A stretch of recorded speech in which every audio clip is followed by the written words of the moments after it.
My name is Evelyn Mercer. I'm 69 years old. I used to be a high school librarian. Retired now. Widowed. I've spent most of my life in quiet places. Books, gardens, a kitchen that once echoed with laughter, and I've never been thrown out of anywhere before. Until tonight. I was standing in the grand foyer of the Whitfield estate, marble floors under my feet, chandelier above me, and the sound of music and crystal glasses somewhere down the hallway.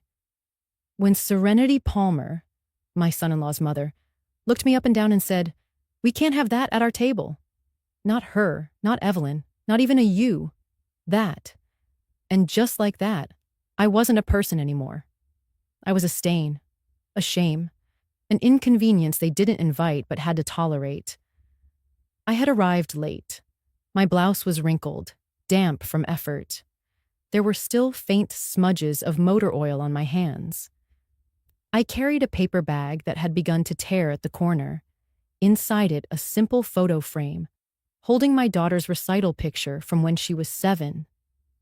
I had just spent 2 hours on the side of the highway, helping a woman I had never met fix her broken-down car. And now, I was being asked to leave my daughter's mother-in-law's birthday dinner because I was late, dirty, and no longer presentable enough for their wine-pouring, name-dropping, laughter-on-command kind of evening. I looked across the room at my daughter, Lily. She stood still, her hands clasped in front of her, a tight smile frozen on her lips. She didn't speak. Not for me. My son-in-law, Richard, cleared his throat and stepped closer to Serenity like a loyal hound returning to its leash. He didn't look me in the eye when he said, "We had to start without you. There's no seat left at the main table." I opened my mouth to explain, to say I helped someone, a stranger. She was stranded. It felt like the right thing to do. But the words dried in my throat because they didn't care. The story wouldn't matter. Only the stain on my sleeve would. I glanced down at the photo bag in my hand. The paper had torn a little more now. Serenity stepped aside, gesturing lightly toward the hallway. "There's a side table near the kitchen. You're welcome to sit there if you prefer." If I prefer. I had raised Lily alone after her father died. Paid for her college from tutoring, second jobs, and sometimes skipping my own meals. I taught her to sew a button, to write thank you cards, to never make anyone feel left out. But now, my presence was the embarrassment they were all too eager to avoid. I didn't argue. I walked past the gold-framed mirrors and family portraits I didn't belong in. I passed the long table filled with strangers wearing $1,000 suits and gowns, none of whom looked up. I found the side table near the swinging kitchen door and sat. Alone. The oil stain on my wrist had already dried. The photo bag rested beside my plate, unopened. I stared at it, the corner curling like it, too, wanted to leave. I don't know how long I sat there. Maybe 5 minutes. Maybe 15. I heard laughter from the main room. Soft, rehearsed, meaningless. And then I stood. Slowly, quietly. I picked up the photo frame and I walked to the front door. Not one of them tried to stop me. But just as I placed my hand on the doorknob, I heard the sound of heels. Precise. Intentional. Coming down the front steps. The butler rushed to open the door. And standing there, framed by the soft light of the entryway, was the woman I had helped. Celeste Hartman. Her hair was perfectly coiffed. Her navy blazer looked like it belonged on a magazine cover. She stepped inside like she owned every inch of space around her. Then she saw me, and her face lit up. "Evelyn," she said, smiling as if she'd just found her long-lost friend. And suddenly, everything changed. I turned the knob gently, not wanting to make a scene. The paper bag rustled in my hand as I adjusted my grip on the photo frame inside. The foyer behind me was quiet, not with peace, but with something colder, indifference. I had been invisible before, but never so publicly. The door creaked open. The night air touched my face like a balm, soft, cool, unbothered by appearances. And then, the sound of heels, not rushed, not hesitant, just certain. Click, click, click. I froze. The butler reached the door before I could step outside. He opened it wide, and light from the chandelier poured across the threshold like a spotlight. And there she was, Celeste Hartman, the woman I had helped less than an hour ago, standing tall, graceful, composed, a navy clutch in one hand, a silver necklace catching the light at her collarbone, the same woman who had hugged me with gratitude, grease on my sleeves and all. She hadn't changed clothes. She hadn't changed expression. She saw me. Her face lit up, not with politeness, but recognition. "Evelyn," she said, her voice cutting clean through the silence. Behind me, the murmurs in the parlor stopped. Forks paused. Glasses stilled mid-air. I turned slowly to face the room, just in time to see Serenity's expression crack for the first time. I hadn't even realized Richard and Palmer had moved closer to the entryway. Now they stood stiff, like statues with too much pride and not enough humility. Celeste stepped forward and took both my hands. She didn't glance at the stain on my sleeve. She didn't flinch at the bag in my hand. She looked me in the eye and said, "You left so quickly, I was afraid I wouldn't get a chance to thank you properly." My mouth opened, but no sound came. Behind her, more guests were leaning toward the hallway now, curious. Richard cleared his throat, as if trying to regain control of the moment. "You two know each other?" he asked, tone suddenly cautious. Celeste turned to him with a composed smile. "Know each other? This woman saved me on the highway today. My car completely broke down. I was stranded. And Evelyn spent 2 hours fixing it, refused payment, and made sure I got here safely." The weight of her words fell heavy. Serenity paled, Palmer's brow furrowed, and Lily stepped forward just slightly. I looked back at Celeste, searching for any sign of performance, but she wasn't performing. She was telling the truth, and giving it power. "I told you," she said softly, still holding my hands. "You reminded me what kindness looks like." The silence in the foyer now, it was different. Not just awkward, it was ashamed. Richard attempted a smile. That's incredible. We're so glad you made it." But the damage was done. The woman they dismissed as not fit for the table was now the honored guest of the most influential person in the room. I could feel the shift, not just in how they looked at me, but in how I stood, straight, firmer. I hadn't spoken. I hadn't defended myself. I didn't need to. Celeste had seen me. And sometimes, being seen is the loudest kind of justice. The photo frame shifted slightly in my hand. Lily's 7-year-old smile, frozen in time, peeking through the torn edge of the bag. I exhaled. Then the past whispered inside me, soft and heavy. Not everything that led me here happened tonight, and not every scar is visible. So I looked at Celeste, nodded, and then I said the first words since being humiliated. "I'm glad you made it safely." Then, quietly, almost imperceptibly, I let my mind drift backward, to the start of the day, to the moment I first opened that faded closet door and decided to show up for people who forgot how often I already had. That morning started like most of my mornings do, quiet. Not the kind of quiet that soothes, the kind that echoes.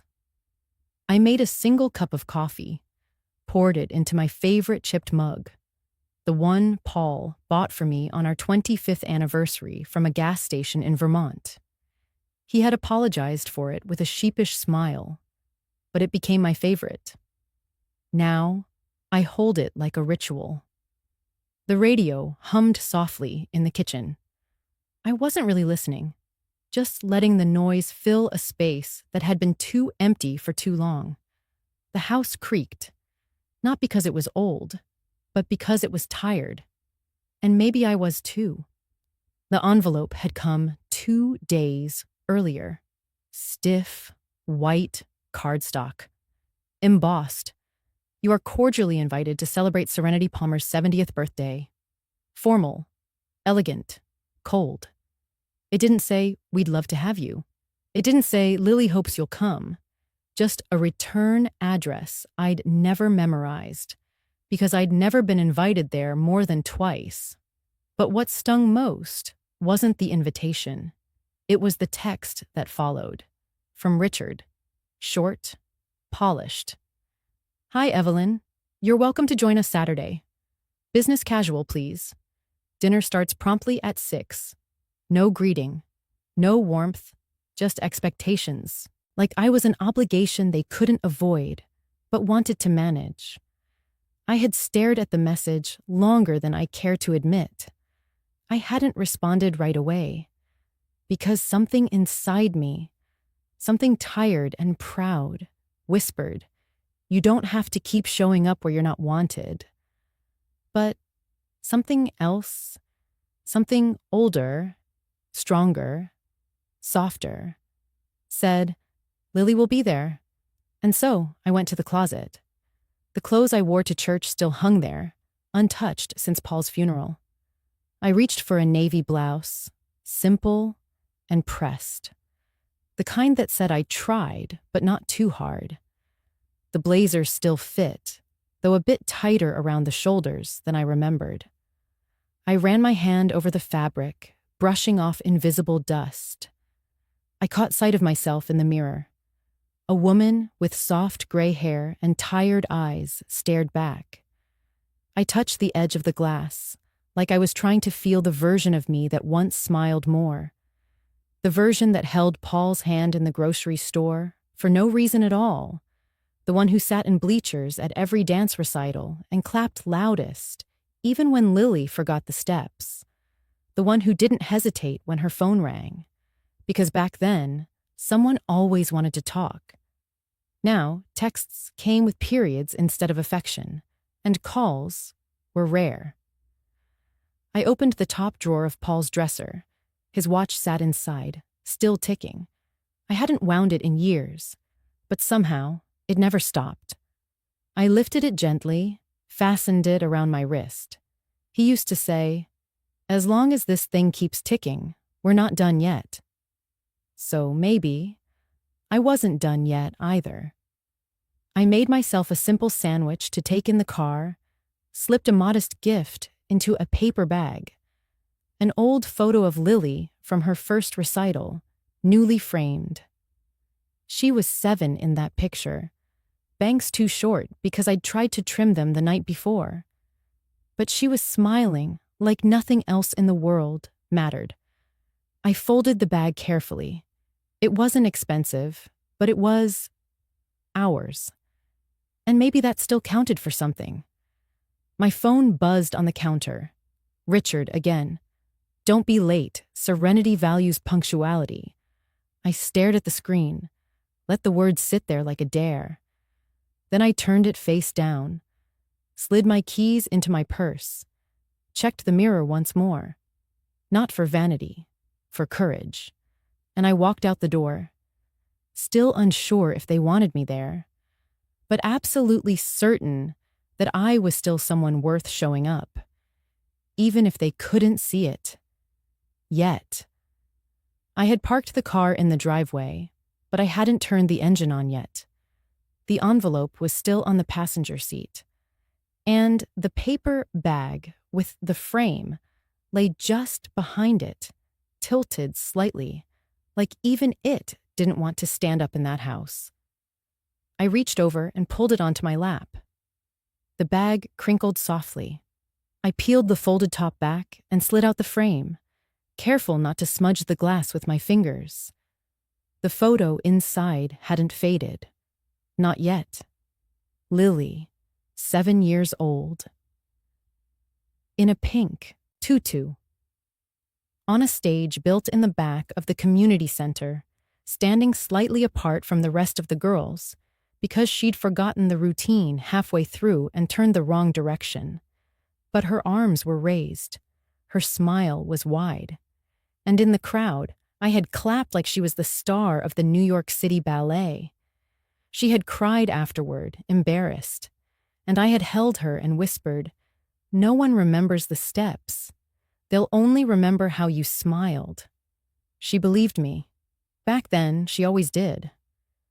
I held the photo closer now, studied her expression, that fearless joy, that unshakable sense that her mother would always be there to cheer her on, even when the spotlight was crooked and the crowd too polite. But things fade. Not just pictures. Trust, warmth, recognition. I don't know when it happened, exactly. Maybe when she married Richard and his family with their curated wine shelves and silent judgments. Maybe when I stopped being Mom and started being Evelyn in their mouths. Maybe it was when I tried to give advice and was told, "That's not how we do things in our family." Our family. Like I had never been part of it. I looked down at the picture again. Did she remember this recital? Did she know I had kept this photo taped to my office wall until the day I retired? Did she know I had scraped money together that Christmas to buy the frame that would someday hold this memory? Or were those the things only I remembered? The kind of things mothers store in invisible pockets while the world moves on. I glanced at my wrist. Paul's watch, still ticking. The second hand moved like it had somewhere to go. He'd worn that watch when we took Lily home from the hospital, when we bought this house, when he sat beside me at her high school graduation, squeezing my hand because I couldn't stop crying. I used to tease him that it would outlive us both. Now, I hoped it would, because something about it ticking made me feel like I was still real, still here. I folded the top of the gift bag again and placed the frame back inside, carefully, gently, like it was more than a picture, because it was.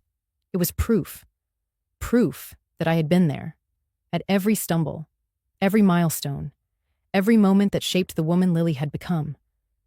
Even if she forgot, I didn't. I started the engine. The car vibrated beneath me, soft and steady. I pulled out of the driveway, merging onto the road with more certainty than I had woken up with. I wasn't going to that dinner for Serenity, or Richard, or their curated guest list. I was going for Lily, for the girl in the photo, for the woman who had my hands and my heart, even if she now used different silverware. And I was going for Paul, because he would have told me not to shrink in rooms that were lucky to have me. As I reached the highway entrance, the sky opened wide above me, cloudless, unbothered, still. Somewhere ahead, a house full of glass and shadows waited, but so did the chance to say, I showed up. I always do. The invitation had said 6 sharp. I left the house at 4:30. Plenty of time. Or so I thought. The highway was surprisingly empty. One of those rare days in early spring when even traffic seemed to soften its grip. I'd turned the radio off. Sometimes silence is easier than trying to feel good. The framed photo sat belted in the back seat. I kept glancing at it through the rearview mirror, like it might run away if I didn't remind it I was still here. And then, just past exit 32, I saw her, hazard lights blinking like nervous eyes. A black BMW stalled just past the shoulder. Driver's door open. And a woman, mid-30s maybe, kneeling beside the front wheel, her long beige coat dragging against the gravel, hair whipping like a flag of surrender in the wind. No other car stopped. But my hands slowed on the wheel. My foot lifted. I passed her at 35, then 25, then pulled to the shoulder 100 feet ahead. I heard Paul's voice in my head, as clear as if he were in the passenger seat. You stop, because that's who you are. So I did. I put on my blinkers and climbed out, gravel crunching beneath my flats. Ma'am, I called, keeping my voice calm. She looked up fast, eyes red, lips pursed so tight they'd nearly disappeared. I called roadside, but they said 45 minutes, she said. I'm going to be so late. Her voice cracked, and I saw it. Not just the broken car, but the broken moment, the panic of being stranded, dressed too well for crawling under anything, and clearly headed somewhere important. I smiled gently. Let me take a look. I used to drive an old Pontiac. She taught me everything about breakdowns. She blinked, paused, and then nodded, stepping aside. It wasn't the tire. It was the hose, coolant. Cracked, I said. That's why the smoke. You don't want to drive it another inch. She nodded again, but I could tell her mind wasn't on the hose. It was on the clock. The people waiting. The version of herself she wanted to present. She glanced at my cardigan, my hair tied in its usual low twist, my simple earrings. Her gaze softened. I'm supposed to meet my fiancé's family. First time, she said. His mother is... She's particular. I didn't say anything, just reached into my trunk and pulled out the bottle of water I always carried. I can cool the engine just enough so it won't keep smoking. Won't fix it, but it'll keep the panic down while you wait. Her face twisted, grateful and embarrassed all at once. I don't even know your name. Evelyn. She hesitated. Celeste. And that was how it began. Celeste stood beside me as I crouched, pouring water slowly over the engine cap, keeping the steam low and my movements calm. Like I had done 100 times before, for Paul, for Lily, even for strangers who never looked me in the eye. But Celeste did. She didn't pull out her phone, didn't scroll, just watched. Present. Real.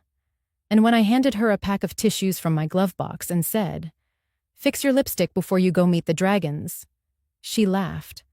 Laughed like she hadn't expected to. And I felt something shift. Not big. Not loud. Just human. Connection without permission. Kindness without transaction. The kind of moment we used to have more of, before everything became measured. I didn't know who she was beyond the panic and the polish. And I didn't care. She was someone who needed help. And I, apparently, was still someone who stopped. Even if it made me late. Even if it made me dirty. Especially if it made me feel useful again. When I got back into the car, my hands smelled like coolant and cheap hand wipes. I checked the clock. 6:12. I was late, but I had no idea just how much that moment would echo, or how soon it would come back, dressed in satin, wearing a name I never expected.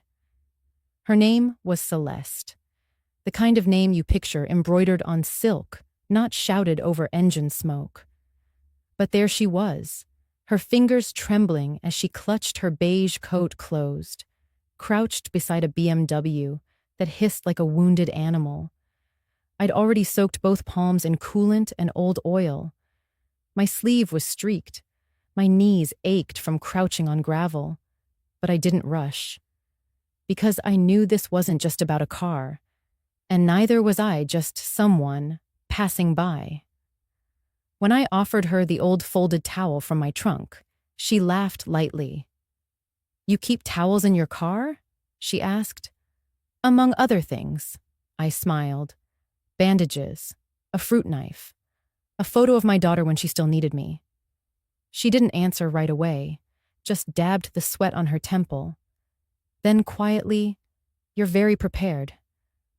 "I was a wife for 37 years," I said. "Preparation was love." She glanced at me again. Longer, this time. "You mentioned a daughter?" "Yes, Lily. She's married now. Her husband, well, his family owns the kind of houses that echo when you walk. They don't believe in showing up dirty." Celeste tilted her head like she was trying to place something in her mind. "You said your name was Evelyn?" I nodded. "And your husband?" "Gone. 4 years now. Cancer." That word always lands with a thud, even in open air. Celeste looked down. Her eyes softened like wet fabric. "I lost mine too," she said, her voice barely audible.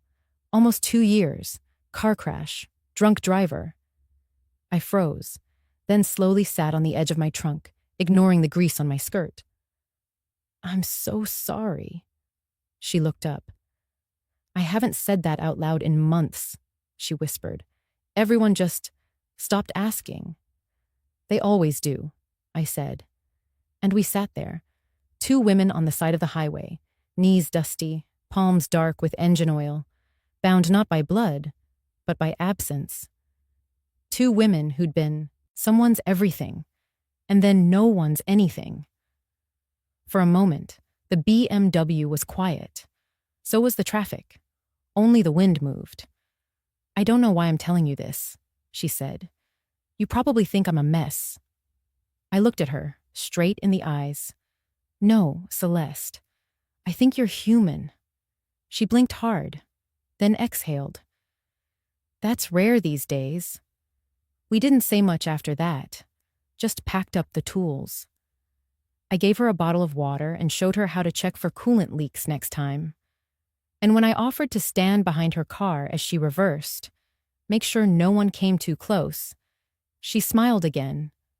Not the forced kind, but the kind that comes from being seen. As she opened her door, she paused. "Do you have somewhere to be?" I nodded.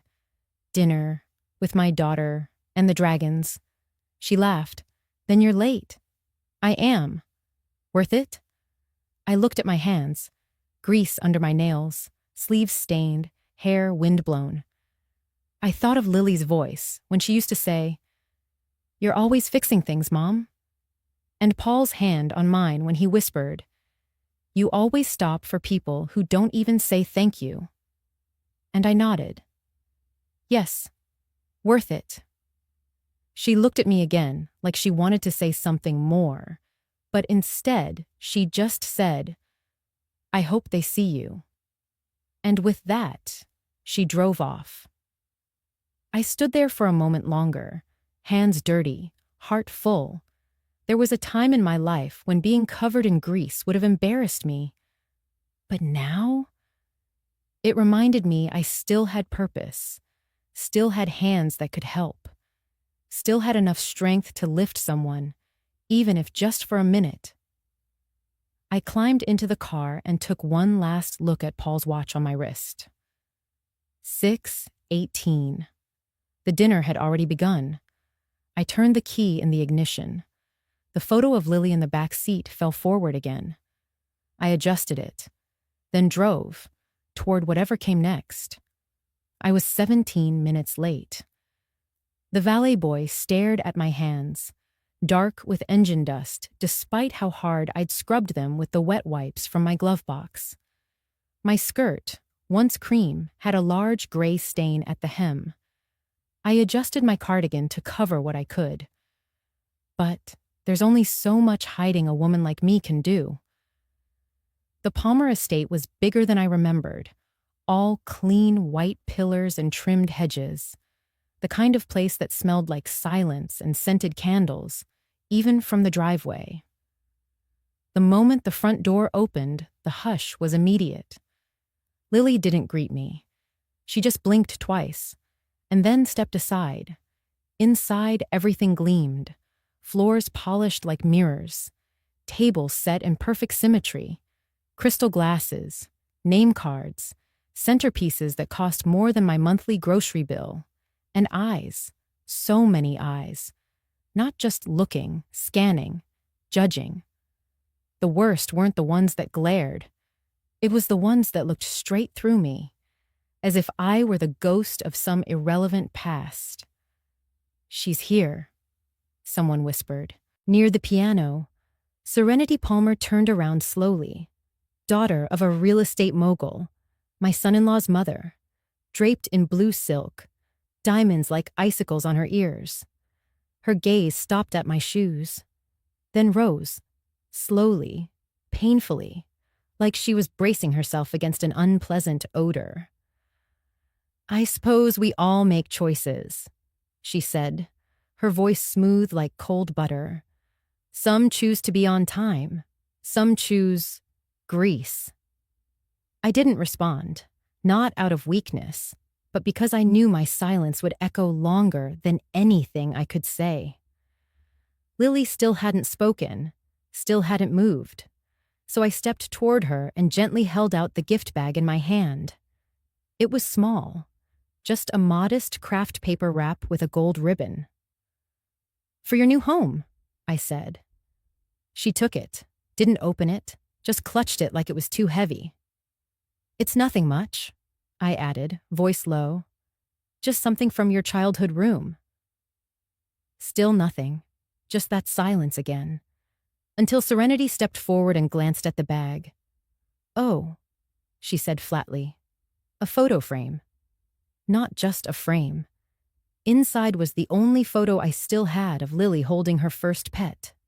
A stray cat she'd rescued at age 7. Paul had taken that picture. We'd framed it together, back when love didn't need invitations or approval. Serenity tilted her head toward the far corner of the dining room. "There's a chair there," she said. "We don't have space at the main table, but you're welcome to sit beside the bar cart. Beside the wall, behind the flowers, as if hidden equals, forgotten equals forgiven." I smiled politely, nodded, walked toward that corner like it was some kind of stage. I set my purse down gently. I folded my cardigan across my lap. And for a while, I just sat. Watched the others laugh. Watched my daughter sip champagne poured by another woman's mother. Watched a man named George tell jokes about how hard it is to find loyal staff these days. Right as a young server wiped lipstick off his wine glass. No one noticed me. Not really. And yet somehow, my presence still unsettled them. I could feel it in the pauses between their sentences, the way laughter came late, the way Lily never once met my eyes.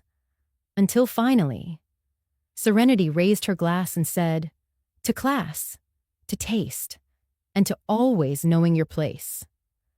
That's when I saw it. Lily's fingers tightened around the stem of her glass. Her eyes flicked, just briefly, toward mine. A flash of something. Not quite regret, not quite love, but something alive. And then she looked away. I leaned back in my chair beside the wall and whispered to myself, "They still think I came here for them." The hallway bench creaked when I sat down. It was narrow, uncushioned, probably not meant for guests, maybe for coats or deliveries. But apparently, it was where I belonged.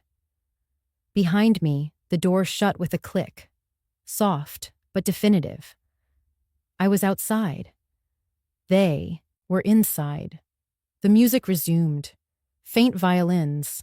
A playlist that someone probably curated for ambiance. Every few seconds, laughter would ripple through the wall, muffled but clear. Serenity's voice, high, confident, carried louder than the rest. Toasts, introductions, celebrations. And here I was, just a woman with engine grease still beneath her nails, a ribbon from a gift no one opened, and a name no one called. I folded my hands in my lap, looked down at them. There was a small smudge near my wrist. Black oil, stubborn. I'd missed it. I rubbed it with the edge of my sleeve, but it only spread. I could have explained. I could have told them about Celeste, about the broken-down BMW on Highway 81, about how she'd cried, hands trembling, phone dead, about how I didn't even hesitate, just pulled over, asked her if she was safe, and rolled up my sleeves. I could have told them I used to fix Paul's truck with those same hands, that I remembered the sound a loose alternator made, that I'd knelt on hot asphalt, not because I wanted gratitude, but because someone needed kindness, and I still had some to give. But no one asked, not a single person, not Lily, not Serenity, not even George, had paused long enough to ask, "Why were you late? Are you all right? What happened?" They just saw the stains, the mess, the delay, and judged, like always. The hallway smelled like lemon polish and expensive air freshener. Too clean, too cold. Even the silence felt rehearsed. I leaned back, slowly. There was a painting above me, a minimalist piece, all white with one red slash across the center, probably worth more than my car. I stared at it, wondering what it meant, whether it was supposed to be anger, or freedom, or just a scratch someone turned into art. Maybe that's all life was. Scratches people chose to frame or ignore. A server walked past, holding a tray of hors d'oeuvres. She paused when she saw me. "Would you like—" Then her eyes scanned my cardigan, my shoes, the hair that I'd tried so hard to smooth back. She hesitated and walked on. I exhaled quietly, not in anger, not even in sadness, but in recognition. I wasn't new to this. This wasn't the first room I'd been pushed out of, not the first table I wasn't invited to sit at, not the first time someone mistook quiet for weakness or dignity for shame. But somehow, it still surprised me how quickly people looked past kindness when it didn't come wrapped in pearls or punctuality. I turned slightly and looked at the closed dining room door. I could hear Lily laugh, short, sharp, almost performative. There was a time she used to run to me when she scraped her knee. Now I was the scrape, the embarrassment to hide. I blinked once, steady, no tears. Not here. Not for them. My purse was still beside me.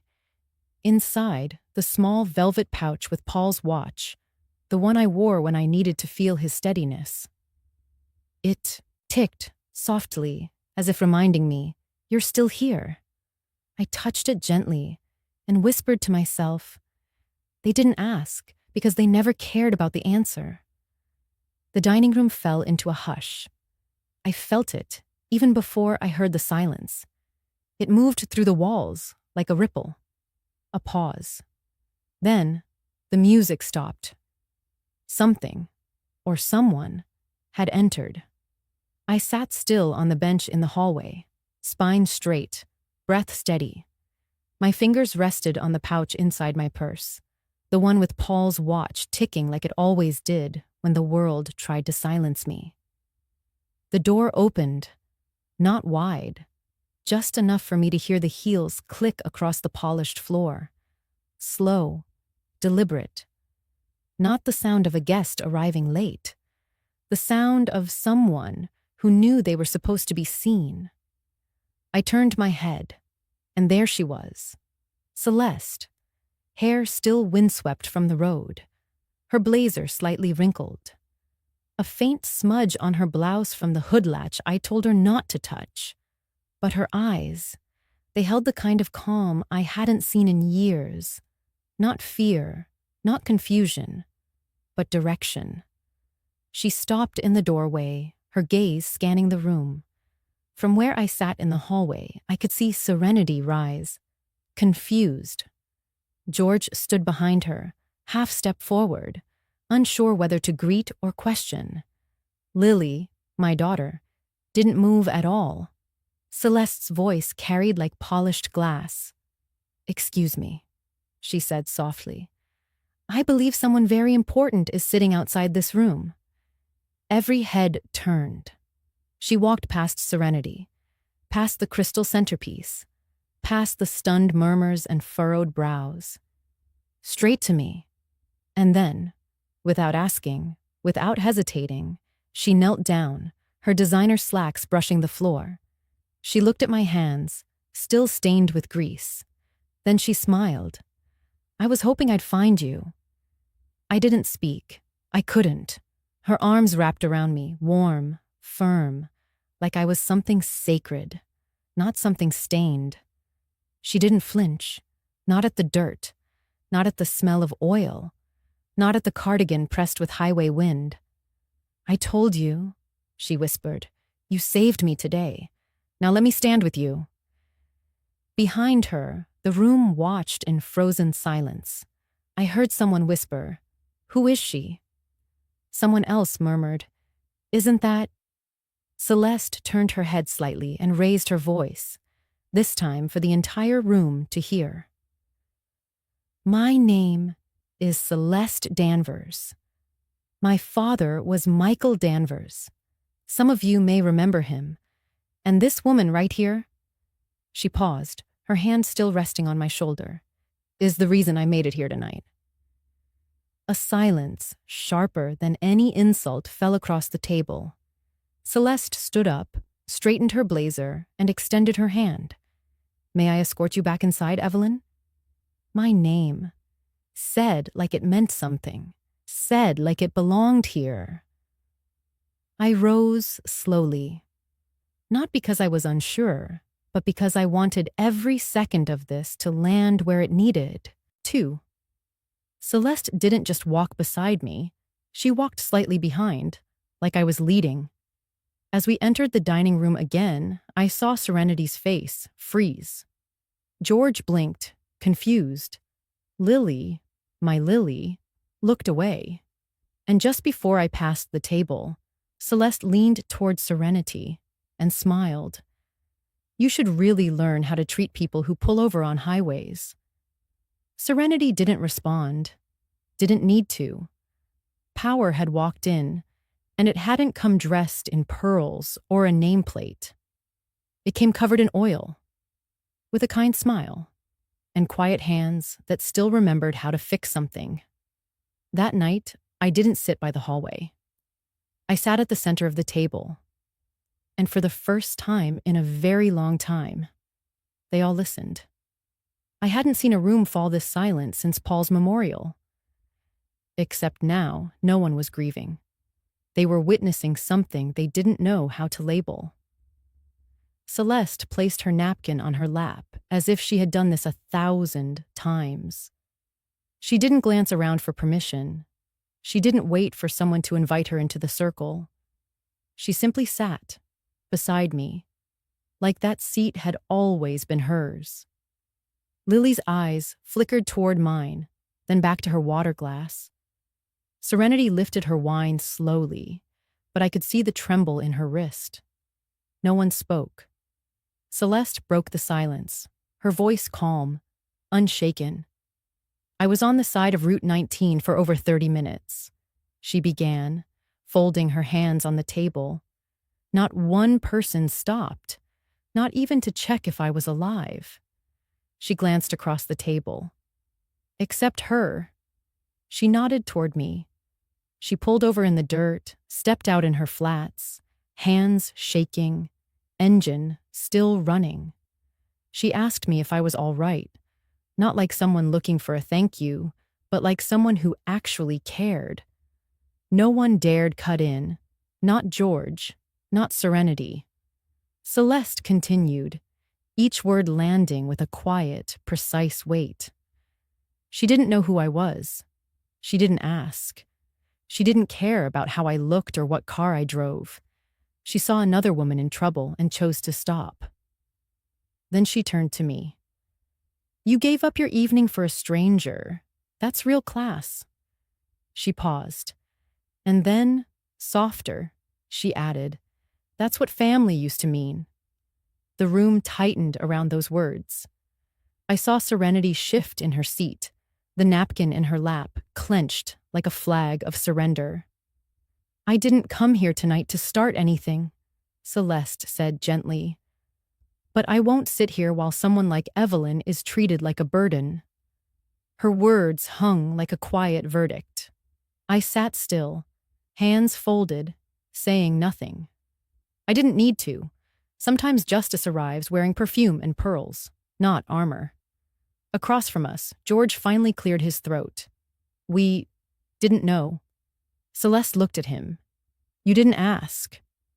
Another line, another echo. Lily finally spoke. Her voice cracked like ice breaking in a spring pond. Mom, why didn't you tell us? I turned to her, and I smiled. Because love doesn't need to announce itself, sweetheart. It just shows up. Silence again, but this time, not sharp, just heavy with thought. Serenity placed her fork down, lips pressed in a thin, unreadable line. Then she looked directly at Celeste. And you are? Celeste blinked, slow, measured. Someone your family will remember for a very long time. A faint smile. Then she turned to me, opened her clutch, and pulled out a handkerchief. Floral stitched edges. She passed it to me gently. For the oil, she whispered. But honestly, you wear it well. I held the cloth in my lap, thumb tracing the seams. It reminded me of the ones I used to make for Lily in 3rd grade. The ones she stopped using once monogrammed initials became more important than hand stitching. That night, no one told a joke at the table. No one refilled their glass too loudly. And for the first time in years, I wasn't invisible. They didn't clap. They didn't apologize. But they listened. And sometimes, that's enough. Sometimes you don't need an apology to know the tide has turned. You just need silence. And the fact that no one dares fill it. George Palmer, trying, as rich men in expensive shirts often do, lifted his wineglass and tapped it lightly with a fork, as if crystal chimes could reset the atmosphere. Well, he said with a practiced smile, why don't we all just enjoy the meal? No one moved. The food on the table cooled in the growing silence. Celeste glanced around, not like a guest, but like a judge without a robe. Food tastes better when respect's in the room, she said calmly. And right now, I don't taste much of either. Serenity let out a soft scoff. I'm sure this isn't how you usually dine. Celeste didn't answer right away. She set her glass down, swirling the ice inside. No, usually, the people at the table know how to treat someone who saves lives. George tried to step in, voice dipping into a diplomatic tone. Miss, I'm sure there's been some sort of misunderstanding. This dinner wasn't meant to seat your mother-in-law in the hallway? Celeste cut in gently, but with the firmness of someone who'd had enough. To treat her like something you're embarrassed to explain to your friends? George flushed. Serenity looked down at her plate. I sat quietly, still in my chair by the wall. But this time, I didn't look away. I didn't shrink. I watched each of them, their eyes, their hands, their guilt, with the same calm gaze Paul once called the stare of a woman who's endured long enough to know silence is its own kind of power. Character before contracts, Celeste said, locking eyes with George. Isn't that your company's motto? Or is that just something you print on the brochures? George put down his utensils. No appetite left. I looked at my own plate, filet mignon, precisely seared. The same cut I used to cook for Lily on her 8th birthday. She'd said then, "Mom, this is better than any restaurant." Now, beside me sat a stranger who had defended me, and across the table was my daughter, cheeks flushed from the wine, not from shame. Celeste slowly pulled out her phone and tapped the screen. I could post a video, tell the full story. I'm sure your investors would love to hear how the Palmer family treats the widowed mother of their own blood. Her tone wasn't threatening. It was matter of fact, a possibility laid carefully between the polished silverware and the linen napkins. And it was enough. George forced a laugh.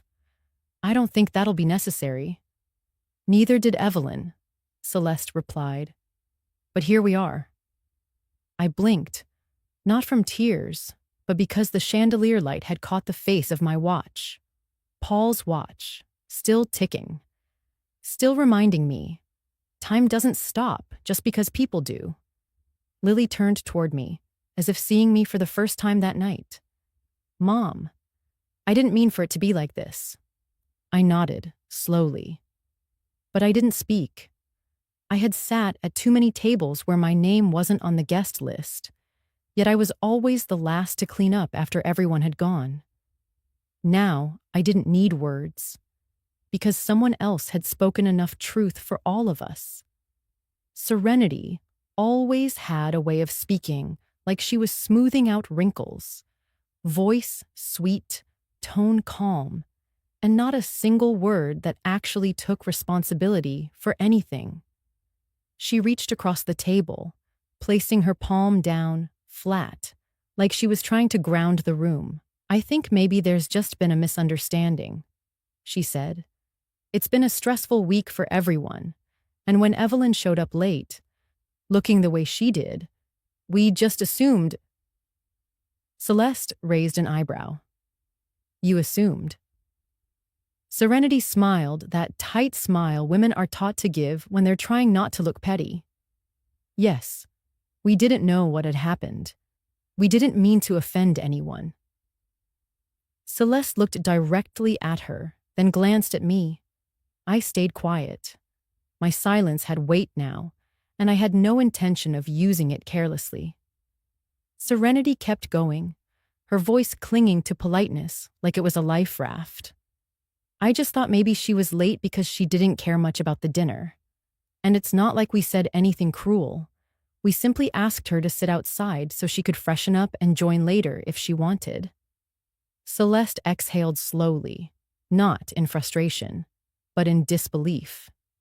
"You didn't ask her why she was late," she said, her voice low and calm. "You just decided she didn't matter."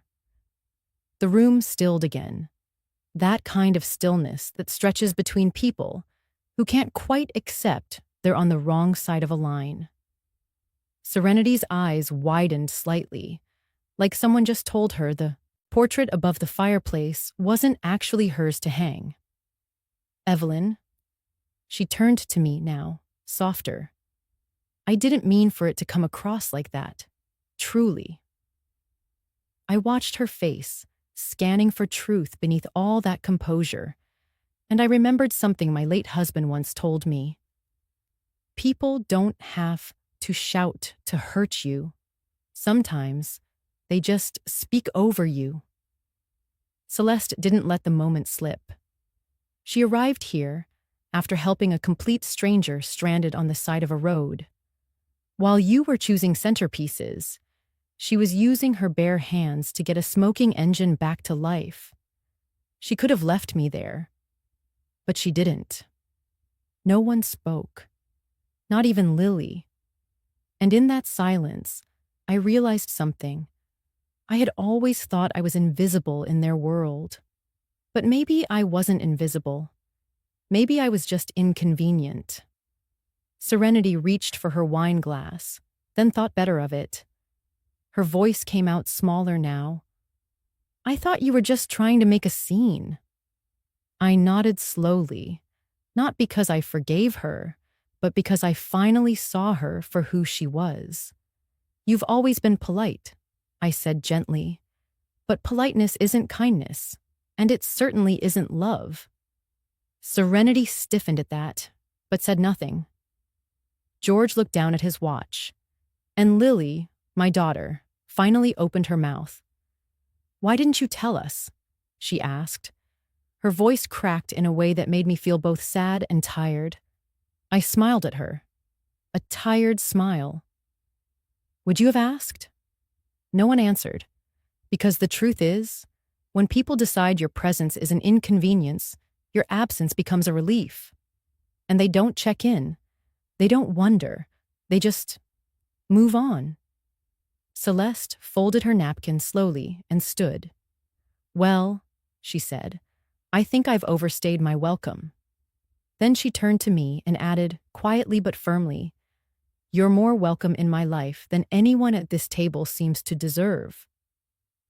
With that, she nodded and walked out.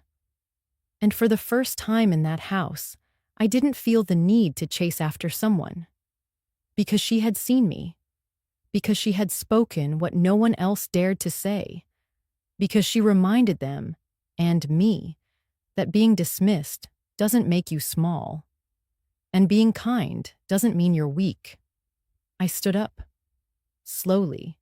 Not in anger, not in shame, but in the kind of silence that only comes when the heart has made peace with being unwelcome. The room didn't move. No one stood to stop me. Not Serenity, not George, not even Lily. Especially not Lily. I placed my napkin on the table, folded it neatly, the way I used to fold her socks when she was little. She never noticed how even the corners were. Celeste had already gone, and with her, she'd taken the last bit of oxygen I needed to survive in that house. I adjusted my coat, the same one I wore the day Paul was buried. The same one Lily told me was too old-fashioned when she invited me to her engagement dinner. The dinner I paid for. No one offered to walk me out. That was fine. I knew the way. But just before I reached the door, I turned back. And I looked at Lily. She was holding a dessert fork like it would anchor her to the moment, eyes flickering between guilt and confusion. She didn't know what to say. She never did. "I hope you remember," I said quietly, "who fixed your shoe before your first recital." Her lips parted. I let the memory hang there. I didn't describe it. I didn't need to. She was 6. Her tiny pink ballet flat had torn at the seam. She cried in the dressing room, certain the world would end. And I, in a sweater covered in flour from baking cookies for the after-party, had knelt beside her, stitched it with thread pulled from the lining of my purse, and said, "Go show them your fire, baby." That night, she danced like a comet. But memories fade when people start measuring love by money and appearances. "I was never late tonight," I added softly. "I was just seen, too late." Serenity looked down. George tapped something on his phone. But Lily, she looked at me like she wanted to speak. She didn't. So I opened the door myself. The night air was colder now, and somehow cleaner. As I stepped outside, I felt it, the quiet strength of not needing anyone to clap for you when you stand up. The kind of strength no dinner invitation could give, and no hallway chair could take away. I heard the door close behind me. Not slammed, just closed. Like a chapter. I didn't cry. I didn't break. I didn't even flinch. Because leaving without an apology doesn't mean I was wrong. It just meant I finally chose myself. Celeste was waiting just outside the gate. Her car, still smudged with dust from the roadside, sat like a quiet rebellion against the clean-cut perfection inside the Palmer estate. She leaned against the door, arms crossed, like she'd been there for hours. When she saw me, she didn't speak right away. She just opened the passenger door with a small, knowing smile. "You didn't deserve that," she said simply. "I'm used to it," I replied. She tilted her head. "You shouldn't be." I looked back at the house, lights still glowing, laughter muffled behind thick glass. Somewhere in there, my daughter was sitting with a fork in her hand and tears she wouldn't allow to fall. I spent years folding napkins, icing cakes, buying shoes half a size too big so they'd last longer, I whispered. Now I'm an inconvenience to be seated near the bathroom. Celeste didn't answer right away. She waited, then said, "Come on. I know a place where they'll serve you with dignity, even if your hands are covered in oil." I chuckled, a real one. So I got in. We didn't go far, just a small roadside diner that smelled like burnt coffee and freedom. She didn't bother to fix her hair. I didn't bother to clean the oil off my sleeve. And it didn't matter. The waitress called us both sweetheart. Celeste ordered pancakes. I asked for tea. And in that little booth, beneath buzzing yellow lights, something softened. "Do you know," Celeste said between bites, "that my husband's family didn't speak to me for 5 years because I missed a gala to take care of my mother-in-law with the flu?" I looked up, and now they send me birthday cards out of guilt. We both laughed. It was the kind of laugh that didn't need permission. She leaned forward. "You didn't just stop for me today. You reminded me there are still people who do things just because it's right, not because they'll get a thank you." I smiled, but didn't respond. She pulled something from her coat, a small box wrapped in craft paper. "I had this in my glove compartment. Bought it for a client I never ended up meeting. I think it was meant for you." Inside was a silver pen, elegant, weighted, quiet. "It's beautiful," I said. "It's for signing things that matter," she replied. I didn't know then that I'd use it only once, months later, on a piece of paper that would change everything. Outside the diner, the night had grown colder, but I felt warmer than I had all evening. Before we parted, she said, "Let them keep their linen tablecloths and wine pairings." Tonight, I had the best dinner in years, and I didn't have to hide who I was. I nodded. Then I looked at the pen again. Some dinners feed your body. Others restore your dignity. And in the end, it's the latter that keeps you alive. The steak wasn't fancy.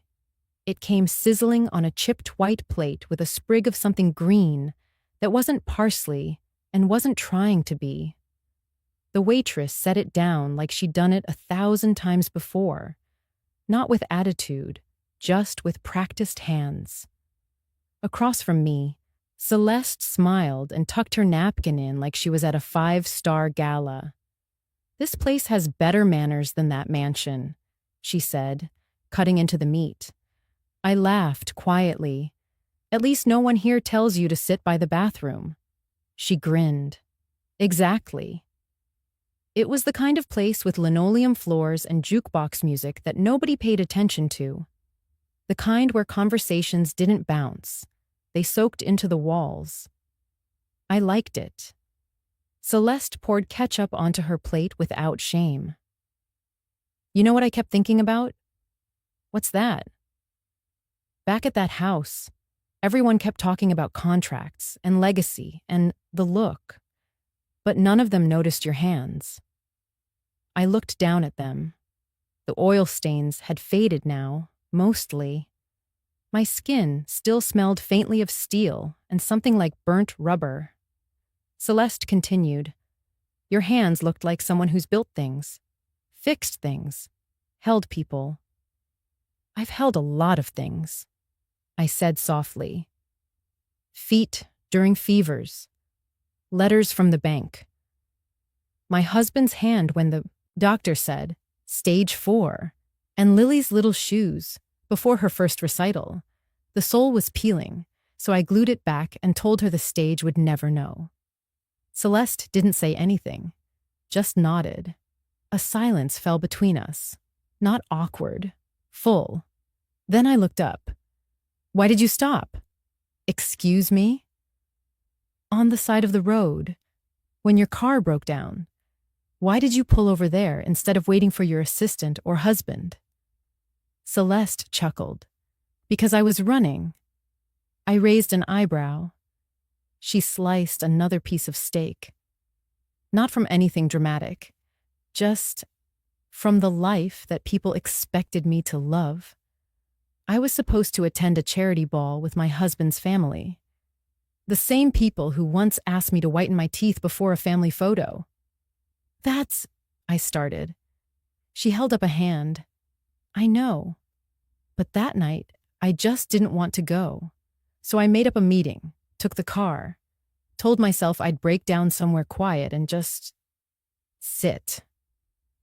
And then you really broke down.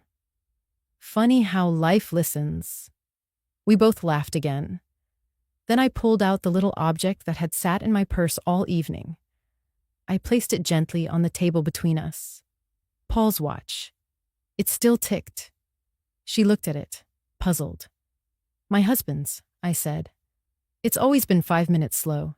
He liked it that way. Said it gave him time to breathe before the world caught up. Celeste smiled softly. And now? I keep it wound, I said. Even if it's wrong, it's still honest. We both stared at the watch. It clicked like a heartbeat.